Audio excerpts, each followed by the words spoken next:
All right, well, I hope everyone had a good weekend. It's Valentine's Day week, isn't it? How exciting. No?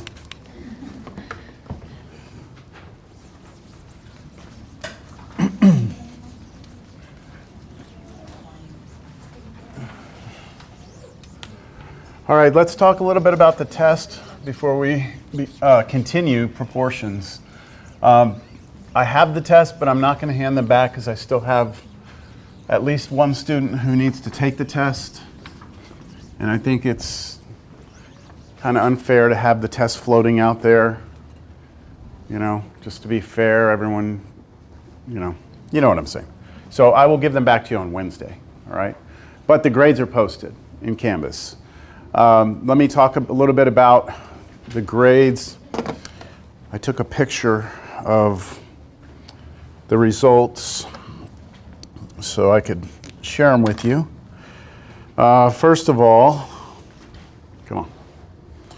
The class average. So the average on the exam was, what do y'all think? 74? What were you going to say? 80 something? It was actually an 80.9, so 81 basically. The standard deviation. How many of you here have heard of this standard deviation? How many of you have heard of that? No? Just maybe one? Okay. Standard deviation is actually the thing that I look at that I'm more interested in than the average. And I'll explain what it is with an example. Let's say I only had 2 students, okay, in a class. And let's say I give them a test, and on the test, one of them gets 100, and the other one gets a 0, all right? What would the average be for that class? It would be a 50 average, right? It would have a 50. The average would be 50%, right? You add them up, divide by 2. So then what if I had the same scenario, 2 students, they take a test, one of them gets a 75, the other one gets a 25. What would the average be? So add them up, divide by 2, right? Same average. So you get 50. What if I have 2 students take the test, they both get 50s? The average is 50, right? So the average, although it does tell you something, it doesn't tell you about whether or not the students are kind of together or spread out. Does that make sense? So like in this case, I have one student that knows it, the other doesn't, right? Here, they're spread out a little more. Here, they both know the same. Even though they're both failing, they both are at the same place. So this up here would have a large standard deviation, all right? Standard deviation. This one would be a very small standard deviation. Make sense? So your deviation is how far the grades are spread out. The standard deviation on this test was 14.1, which you should, I guess I have to tell you, is actually good. I mean, I would love to see something like 9 or 8, but that never happens in classes. Like, take all the classes I've ever taught my whole life, okay, and this is a pretty common number for standard deviation. Just means that everyone's within about 14 points of one another. What you don't want to see is this thing get up to like 18, 19, 20, because then that means that we've got students who get it, we have students who don't get it, and I'm trying to teach to both groups at one time, okay? So that's difficult as a teacher to have a large standard deviation. So I'm happy with both numbers. This is good to see. This is really good to see. It's the first test. It was just like the review. There were no surprises. So yeah. Now in terms of letter grades, A's, B's, C's, D's, and F's, how many A's do you think we had? Any guesses here? 1? Is that what I said? 1? We had 6 A's. How about B's? What do you think? More or less? More? We had 11 B's. Okay, how many C's do you think we had? Huh? Only 3. How about D's? This is kind of strange. We had no D's. And we had 4 F's. So that again is something that I would prefer to see no F's, but if you were to look at this like a bar graph, we had like 6 A's. Here's our A's. Our B's, we had almost double that, right? C's, we had a few C's. We had no D's. And F's, we had a few here. So what we're seeing here is, like this says, we have an average that's over here. We have most people are clumped up together, but we do have a few stragglers here. So if you're in this group right here, then that means that your grade is below a 60, right? 60 or lower. And that means you're 20 points off the average. And that means you're outside the standard deviation of 14, which means technically you're what we call an outlier. Okay, in statistics we call that an outlier. And that just means we need to be concerned about getting you moved over there. That something has to change. Okay, we need to, go to tutoring, come to my office during office hours for help, whatever it is. But it's the first exam. It's not the end of the world, but we need to make sure that these people try and do something a little different than they did for this first exam. All right? I don't know who those people are right now. I don't remember. They graded the test the same day I gave it, so it's been a while. All right, is that enough information about the test for you? Any questions? Normally I ask if my students think the test was fair, but I know it was fair because it was basically the review. So I don't think that, there were any, you weren't surprised, right? You weren't like, oh my gosh, what is this? Okay. All right. I believe that the next test will be more challenging than that one. That test, I think you could have finished. I think the first person finished within the first 30 minutes, right? So the next test I would expect is going to take a little longer. And so just be prepared, that's all. All right, let's go. Let's do it. Let's move into proportions. Unless there are any other questions or comments or anything? No, we're ready? Yes? Are the tests going to be the same length? Length as in time-wise? It'll depend on the material because, it might be an 8-question test, but it's longer because there's more involved. So it'll just depend on the material. All right, so we were talking about percents and proportions, and I know this was a long time ago, but we did something where I was telling you about my daughter's fish tank, right? By the way, those fish, they're still alive. I've got to do, I told you how I had to calculate the medicine to put in there, right? So I've had to do that since, not this Saturday, the previous Saturday. Every morning, I have to drain out 6 gallons of water, put new water in, put medicine in. So I think tomorrow's my last day. I'm pretty excited about that. But do y'all remember the example? So we set up a proportion. Okay, so that's where we had left off. Now let's try and do a couple of proportion problems here. We'll start out with this first one, plain bagel problem. So let me bring, come on. Whoa, what's going on here? Whoa. Whoa. I'm going to move that up.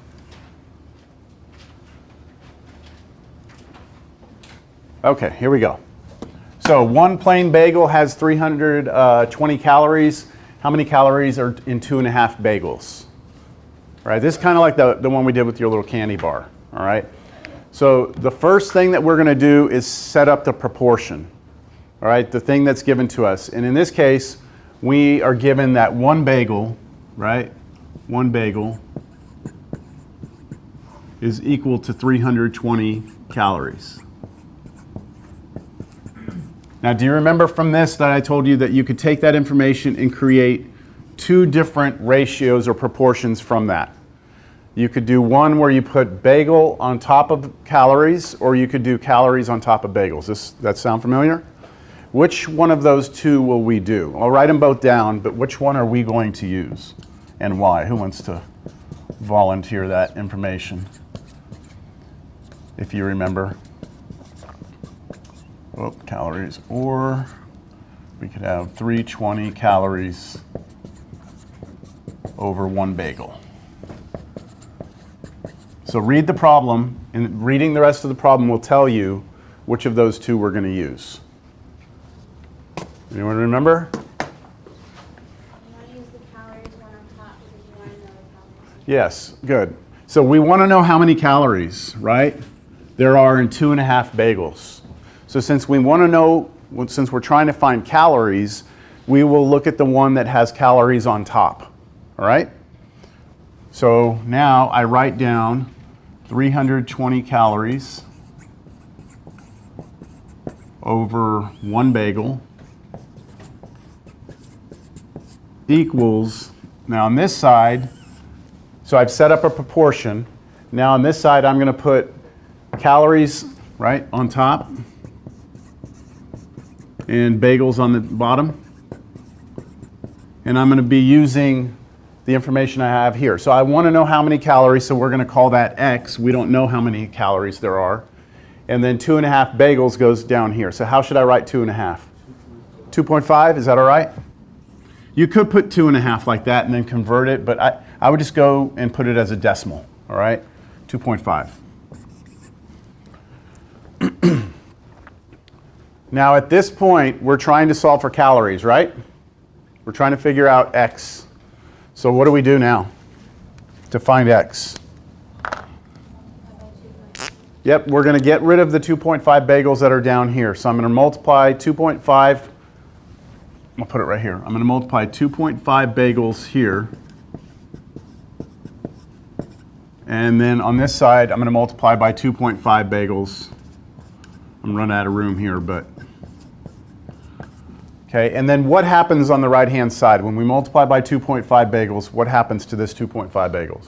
Cancel. They cancel. And that's the whole reason we do it, okay? Cancel, cancel. And then on this side, something cancels. What cancels here? Bagels. I mean, it's kind of like you're canceling the word, but it's actually the unit. The unit bagels is canceling. So if you had like feet here and feet here, the feet would cancel. Okay, if you had hours and hours, the hours would cancel. So our units are canceling. And so all that we have to do now is take the 2.5, multiply by 320, and then divide by 1. So we get our little calculators out, which I think I forgot mine today. Yeah, I left it on desk. So someone can do that for me. What is it? 825. So you have 825 calories, right, is equal to this side, X calories. So is it obvious from this that means that X would have to be 825? Pardon? Did you get something different? Oh, okay. Well, y'all have the calculators. So you got 800, not 825? Okay. We have multiple people agree on that? Okay. So 800 calories. So the answer to the problem, you'd write 800 calories, all right? Okay, that's the first problem. Let's move on to the next one. Any questions before I proceed? Now I'm going to start calling on people.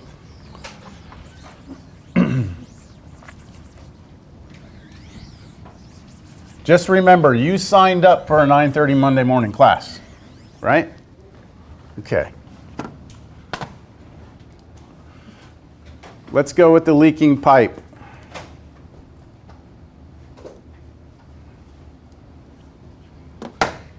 A leaking pipe can lose 24.7 gallons of water a week.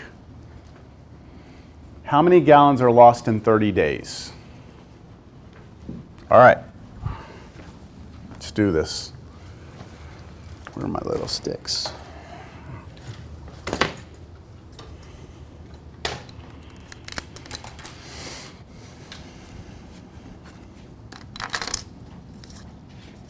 Cameron? Where are you at? Hey, Cameron.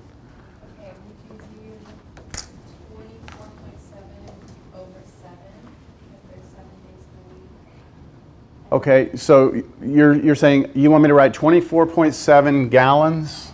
Is that what you want me to do? Gallons over what? Over 7 days. Over 7 days. It doesn't say 7 days there. What are you talking about? Okay, so why are you switching weeks to days? This is right, but You have to find it, how much is lost in 30 days. that's right. So how much is lost in 30 days? Now, you've done a lot there, Cameron, so let me make sure everyone's on the same page there. First of all, the equation we should set up in the beginning is this. 24.7 gallons is equal to 1 week, because that's given to us in this first sentence here. We lose 24.7 gallons in 1 week, so we set that up. Then we need to choose which way to divide, right? The gallons on top of the weeks or the weeks on top of the gallons, right? Which one do we want to use? It's asking for gallons, right? So you did okay, 24.7 gallons on top, because we're asking for gallons, over 1 week. But then you noticed, this was the critical point, you noticed that this is week, right? Weeks. But they're asking for how many gallons are lost in 30 days. So we have a choice here. We can either switch weeks to days, or we can switch days to weeks, one way or the other. I think the easier switch is to change this from 1 week to 7 days. Everyone follow that? So that's the conversion we're going to use. Good. Now, Valeria? What now? We have that. That's what we're working with right here. So what do you want me to do? That's gonna equal to X gallons. Yep. over 30 days. Good. So since we're solving for gallons, we're going to do X gallons over, you said what? 30 days. That make sense, everyone? Okay. Now, Michael? You're up. So what now? We're trying to solve for X gallons. So what can we do to get X gallons by itself, Michael? Times 30 days. Yep, 30 days on both sides. There you go. So 30 days. And when we do 30 days over here, just remember, I always write it like this. But remember, this is like 30 days over 1. So it's like a fraction. The 30 days is on top. And that's why they're canceling. And that's the same thing that's happening here. It's 30 days. The 30 days is on top. It's really a 1 under there, but I usually don't write it, okay? And now we get some things to cancel, don't we? 30 days over here. And then over here, days, days.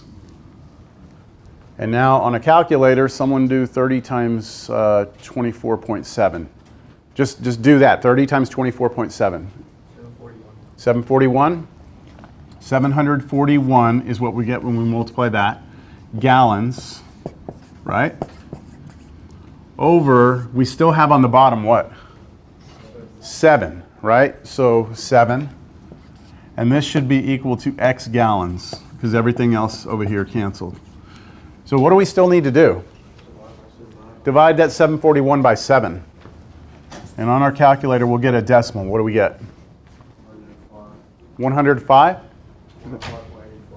105.85, something like that? Gallons. And that's our answer, right? Does the answer make sense? Yeah. The answer makes sense. Yeah, I think so. If we're losing 24.7 gallons in a week, right? That's about 25 gallons in 1 week. And we're saying we lost 100 gallons, which would be close to 4 weeks, right? So 4 times 25 is 100. So 4 weeks, well, 30 days is a little more than 4 weeks. So it makes sense. I'm saying this because like I had a Cal 3 student the other day who was working on a problem. It was a take-home test. And it was about an airplane flying with crosswind and all this stuff, and they had to calculate the speed of the airplane, taking all these things into account. And the answer she got was -9 miles per hour. And that answer, it doesn't make sense, right? Your plane would not be flying if you're going -9 miles an hour. So you always want to kind of look at your answer and just see, does it make sense? Like if you got something that said like 2 gallons, something's wrong, right? Something is wrong. All right, let's see. Does this get any worse? Let's see. Or is this just... Let's just talk about this one. I don't think we'll do it. Joe's heart beats 11 times in 10 seconds. So you'd write something like 11 beats equals 10 seconds, right? And that would be your equation. And then at that rate, how many times does his heart beat in 60 seconds? So which would go on top here? When you set up 11 beats equals 10 seconds, which one is going to go on top? Beats, right? Because you want to know how many times his heart beats in 60 seconds. So you do like beats over 60 seconds, and then you do your multiplication. All right, I'll let you do that one on your own. All right, let's do some, we're going back now to percents here. And I should point out that, I mean, a percent is still a proportion, all right? But there's some applications that we use every single day with percents that we want to be familiar with and we want to be able to calculate. So these are formulas. These two things are formulas that we should have memorized. And I'm going to write them down on the side over here. The first one says that the total cost of something is equal to the price plus the price times, I'm going to put R.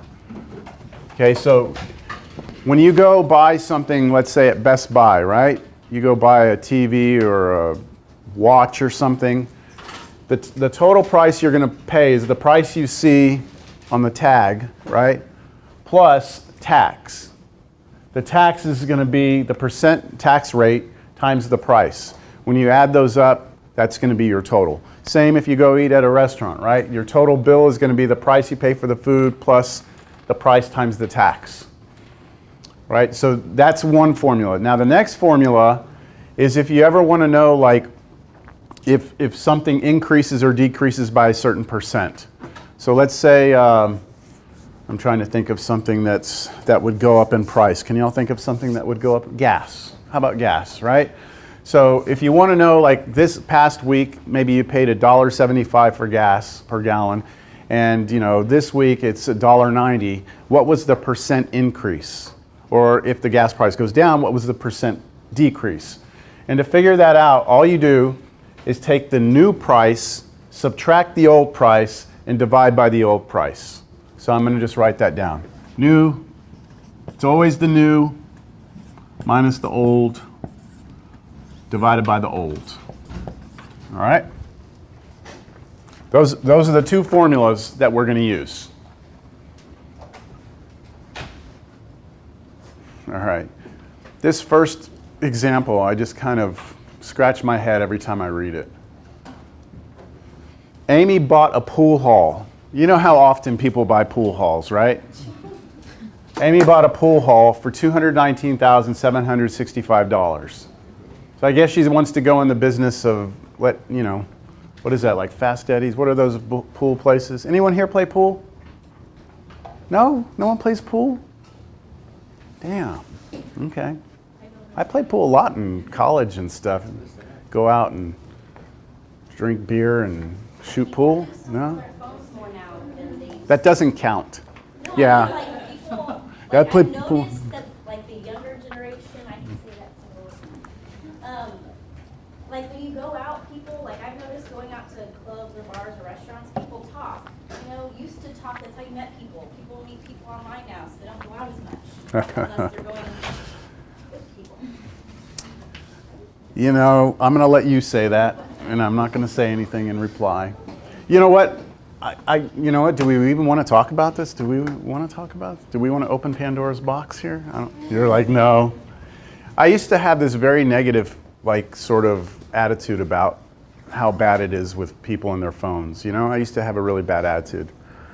You know, but I think I've come to the point where I just understand now that it's not really this generation's fault. It's that's what they're growing up with. I mean, that's the way it is. I mean, that's the normal for them. And the thing that really kind of bothers me about it, if there's anything, is that, you know, when I was a kid, you go to school and you would have problems, you know, you'd have a guy that you had some issues with, you know, maybe he wanted to fight you, you wanted to fight him, you had some girl issues, whatever it was, you had issues at school. But then you always got to go home and just get away from that. And you'd be able to go home and like hang out with your family and your friends, go outside and hang out. And then if it was a weekend, shit, you'd go spend your whole weekend, you go back on Monday and no one would care anymore, right? Everything's like whatever. But nowadays, the kids just don't ever get to get away. Like there's no escape. If they have problems at school, they go home, it's on their phones. And I'm sure I'm talking to kids, I mean, y'all are in that age group, most of you, you know? So I'm trying to like empathize with the fact that, you know, it must suck to not be able to escape from that connection, you know? I don't know, so I'm kind of like, it is. I guess because I got kids, you know? Yeah. Yeah, I've got kids too, but they're not at that age yet, so. Yeah. Well, just wait. Anyway, okay, so pool, all right. Amy bought the pool hall. No one's gonna go because no one plays pool anymore apparently. So it's a bad business idea here. But okay, so she buys it for $219,765. This price includes the 5% state tax. So what was the price of the pool hall before the tax? So that's her like out the door cost. And what we're trying to figure out is how much were they charging for the pool hall? Make sense? All right, so which formula are we gonna use? The top one or the bottom one there? Top one, right? Because that one has totals and sales tax and stuff like that in there. All right, so what is this number right here? Let me write the formula down. We're going to be putting total equals price plus price times rate. This is our tax rate. This is price. So price appears twice, doesn't it? But remember, multiplication always comes before addition. So we'd always do this multiplication before we do anything else. So what is the 219,765, Tatiana?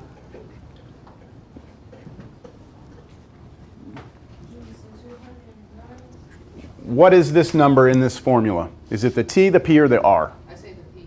The P? So let's read through it. Amy bought a pool hall for $219,765. This price includes the tax. So this price already includes calculating the tax, which means it's the total.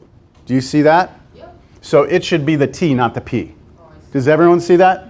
Because it includes the tax, it's this number. This would be the price like you go pick up a shirt off a rack. Never mind. You get on your phone, you're on Amazon, you see the price, right? So you see that's your P, and then when you get it in your shopping cart and hit order, that's your total, right? So this is the total in the shopping cart. Make sense? Okay. All right, everyone agree? Okay, do we know anything else in the problem? The price includes a 5% tax, right? That 5% is a tax rate, isn't it?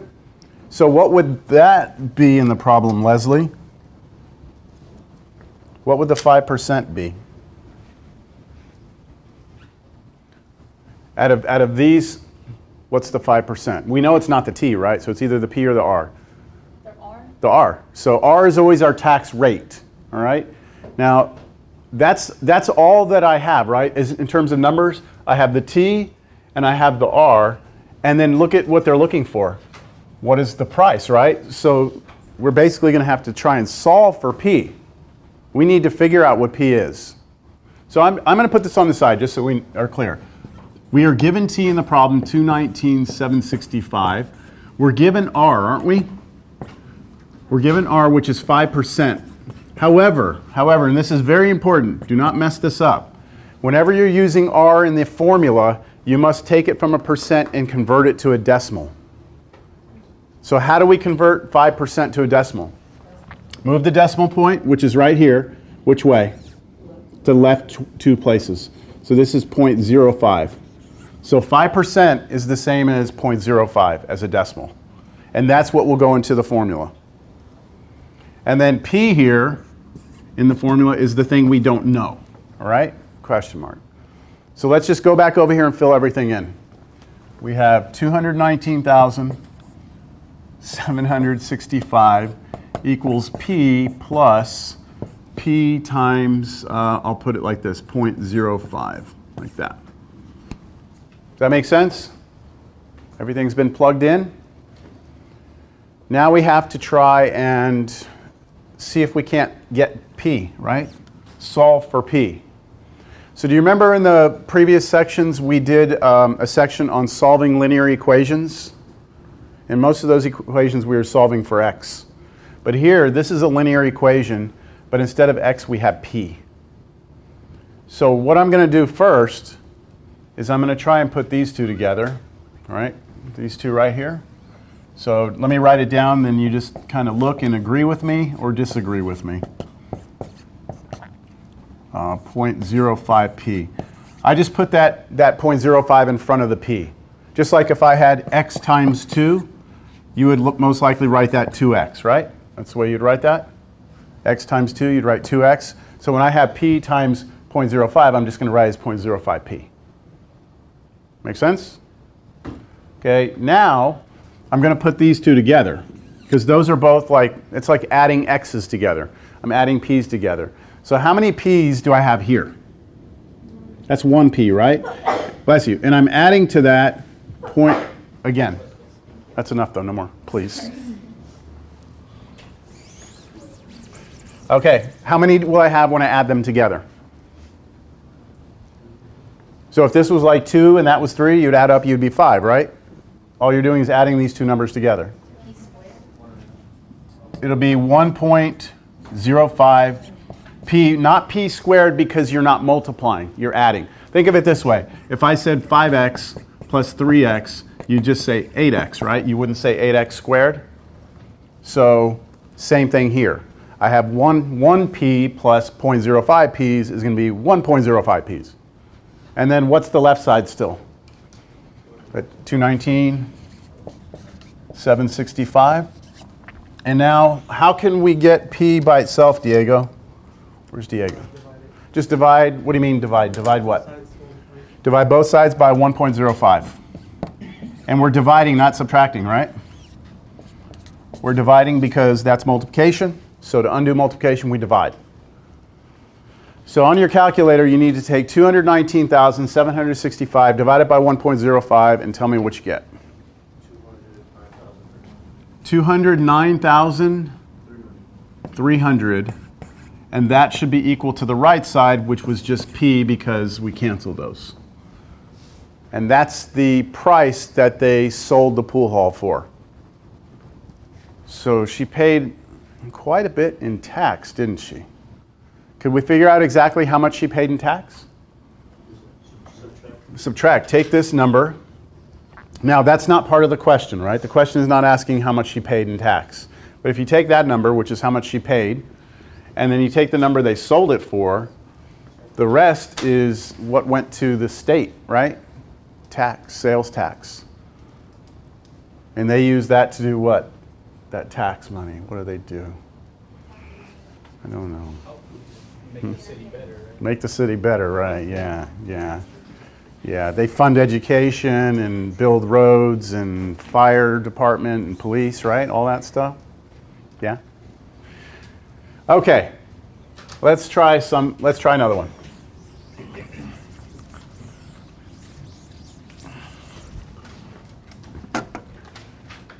So a lot of these problems, like imagine you're taking a test, right?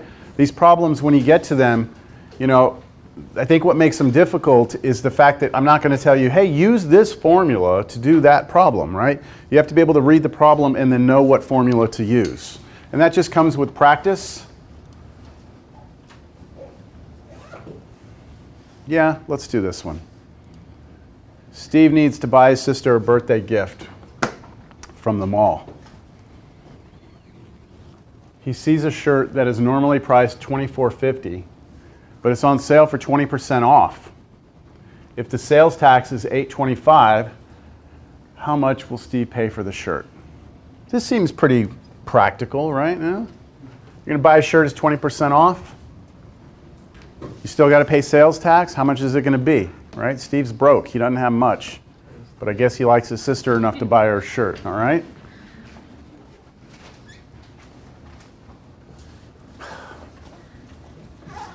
So we want to know how much he's going to pay for the shirt, right? This is the price, normal price. So we have to figure out, first of all, what 20% off is, right?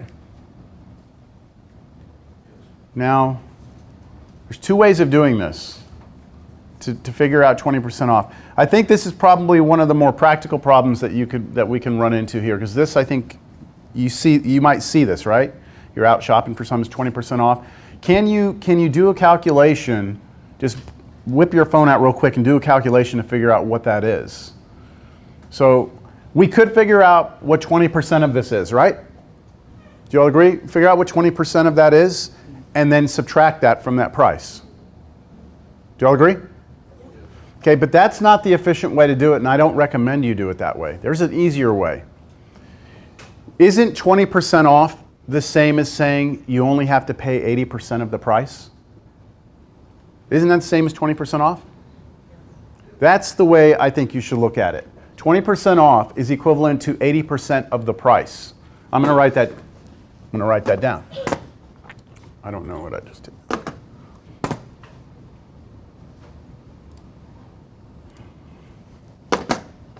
Get out of there. So 20% off is also 80% of the price. So if it was 30% off, right? 30% off is also 70% of the price.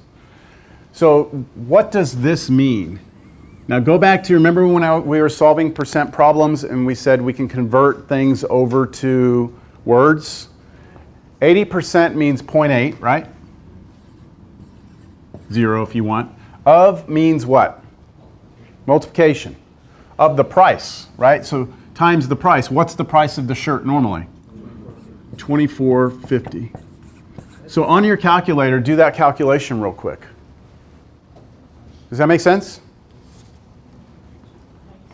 What is it? 19 what? 1960.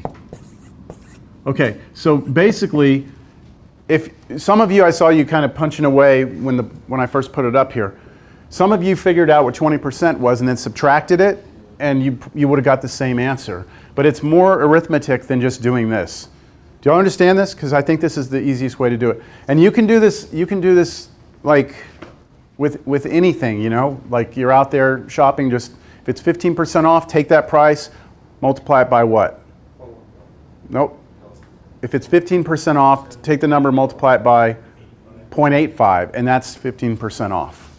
All right? So we have our sale price, right? This is our sale price. Now what? Now we're going to use that formula over here. Total. Our total is going to be the price plus the price times the rate. Okay? So our total is going to be price plus price times the rate. Now we don't know the total, right? But we know the sale price. This is actually the 1960. So our total is going to be 1960 plus 1960 times what?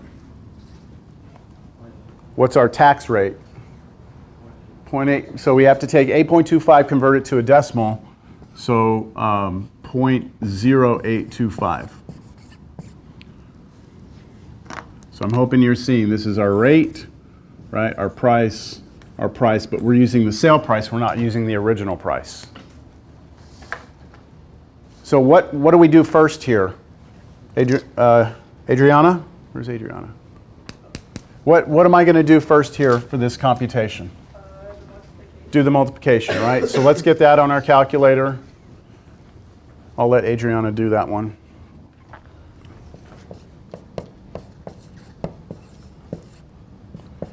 What do you get when you multiply that?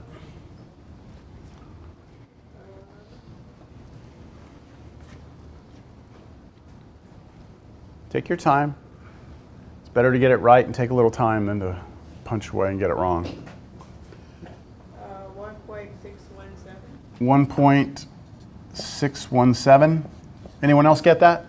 Yes? Okay, so this is the amount that we're paying in tax. $1.60, $1.62, roughly, right? Add them up. What happens when you add these up? What does it come out to be? Anyone? 0.21. And there might be some decimals off here. Who cares? We're only going to go 2 decimal points because it's cents, right? Pennies. So 21, right? There we go. So the shirt's normally $24.50, 20% off, but then he has to pay tax. So at the end of the day, $21.21.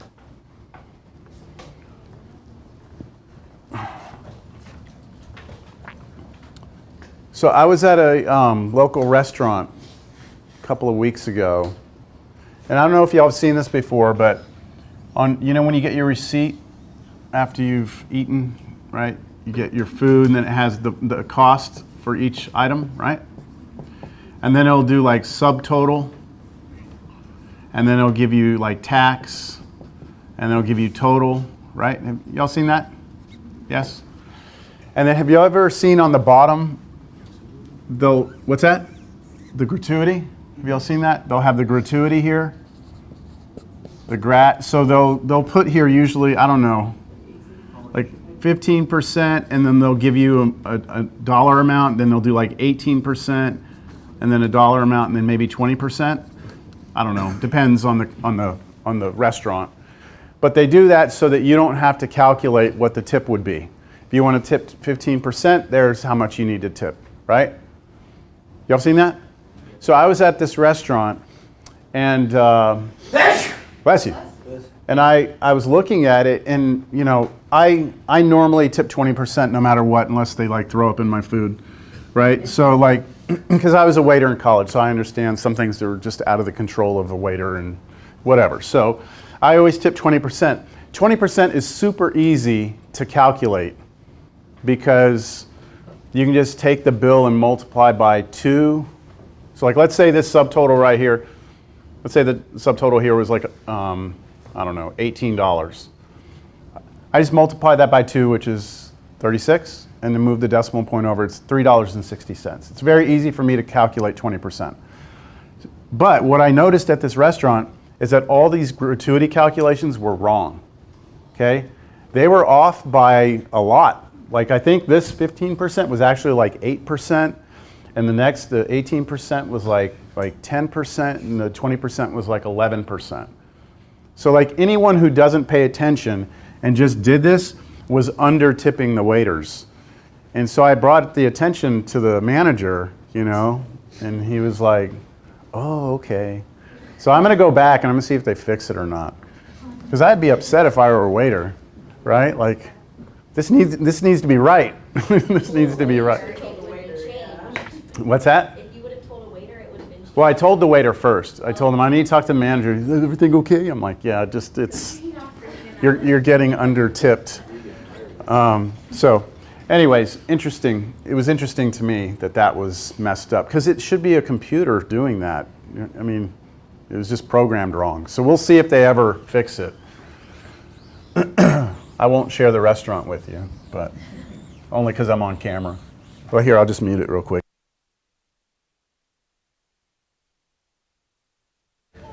Yeah, see if it's fixed. All right, next one. Oh, gas, we'll do gas. Oh, wow, this document was created a couple of years ago. This packet that we're working on was created a couple of years ago. And they're talking about gas prices. Yes, that used to be what gas prices were. I hope we don't see that again anytime soon. All right, the price of gas increased from $3.25 a gallon to $4.05 per gallon. What was the percent of change to the nearest percent? So now in our two formulas, is it obvious to you that we're going to be using the second formula, right? Okay, so all we want to do is set up New minus old over old. So, Callie, Yes. what is, I'm going to write the formula down. New minus old over old. So what's new? What's new here for us, Callie? The new is the $4.05. Yep. 405. And then subtract the old, which is the 3 1/4. Okay. And then over, always over the old, which would be 3.25. Now you have to be really careful here.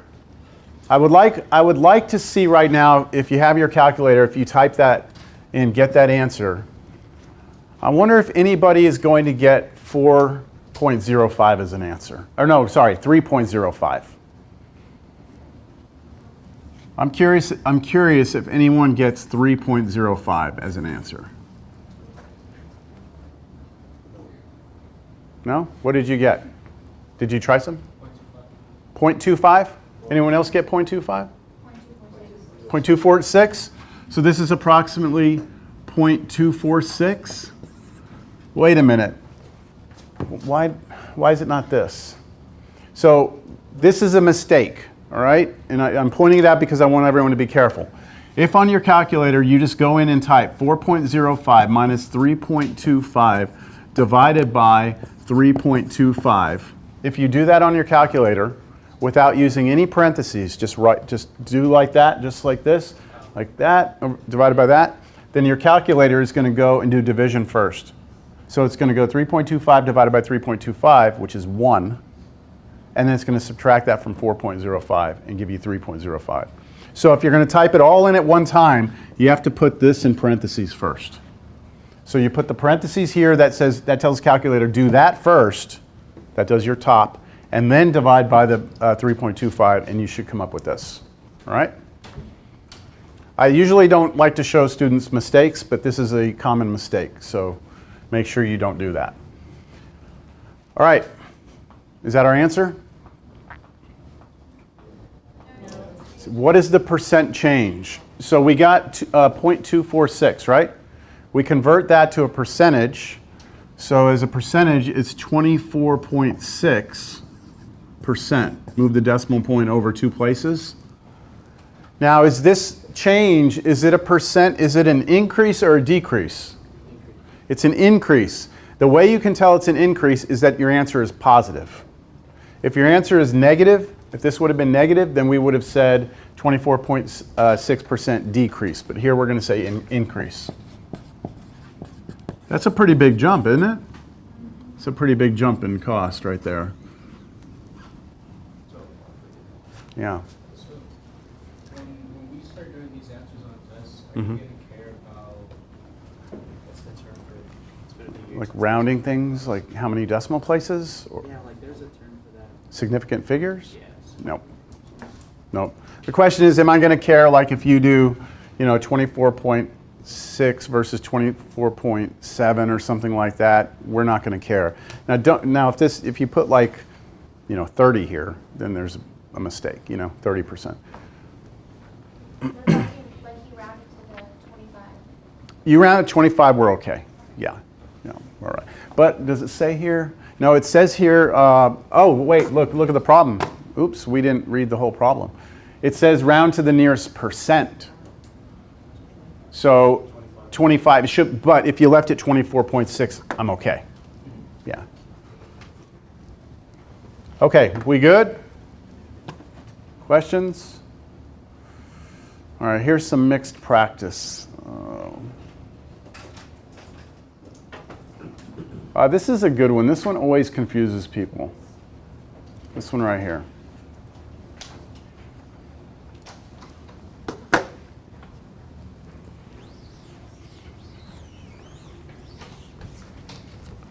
Before I forget, let's pass the sign-in sheet around. Let's see, we were not here. Well, Wednesday we took a test. And then, all right, to estimate the number of trout in Big Bear Lake, a sample of 43 trout were captured and tagged. After releasing them, a net captured 300 trout, of which 9 were tagged. What would be a good estimate for the number of trout in Bear Lake? What? Okay, so this problem is very different than anything we've really faced at this point. So I'd like to just make sure we understand what's going on here with some pictures, all right? So let's say this is our lake. Don't be jealous of how good of a lake that looks. You know, I've been doing this for a long time, all right? So there's our lake. This lake has a bunch of trout in it, right? A bunch of fish. Again, don't be jealous. I've been drawing fish for years. So we got all these trout in there, right? We don't know how many trout there are. We're trying to estimate how many there are. So what we do is we take a sample of 48 trout, all right? So we just went out here and we caught 48 trout. We don't, with a net or whatever. We got 48 trout. We tagged them. 48 trout. Tagged. And I guess tagged, I don't know how they tag trout. I have no idea. Put a little leash on it or something. I don't know what they do. Okay, so we got these little tagged trout and we put them back in, right? So let's say these tagged trout, let's put them in a color. Let's say they're red. So now we look back in the lake and we've got our tagged trout in here mixed in with the trout that we never caught, right? Agree? Then we go and we catch how many? We catch 300 trout, right? So when we catch the 300 trout, those 300 trout are going to include the ones we never tagged and some of the ones we did tag, right? What should be in there? Make sense? Yes? So now we have 300 trout, right? 300 trout caught again. And how many of them were tagged? Of the 300, 9 of them were tagged. 9 were tagged.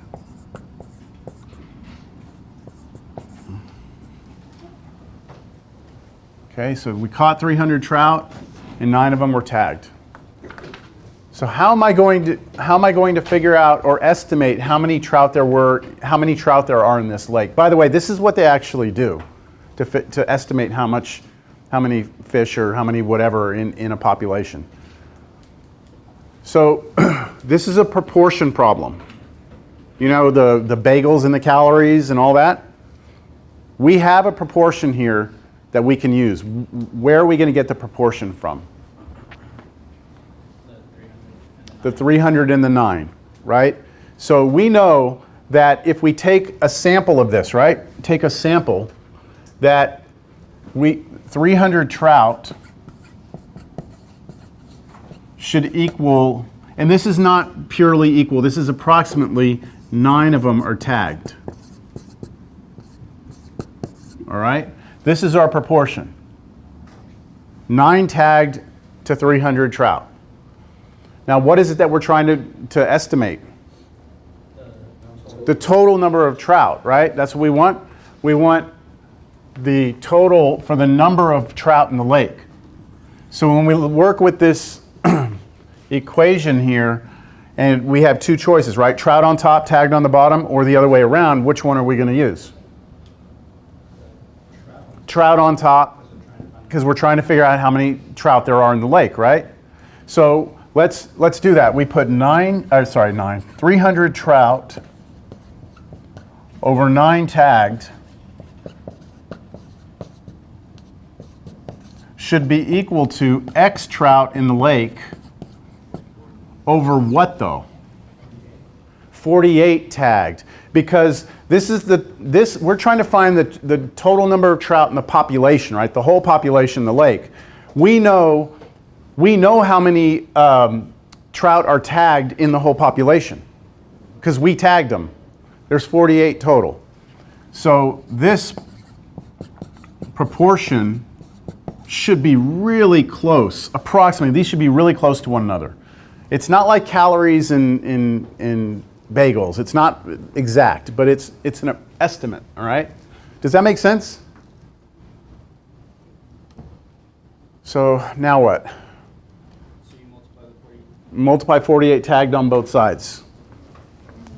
And then divide by 9. Yep. So multiply 48 tagged and 48 tagged here.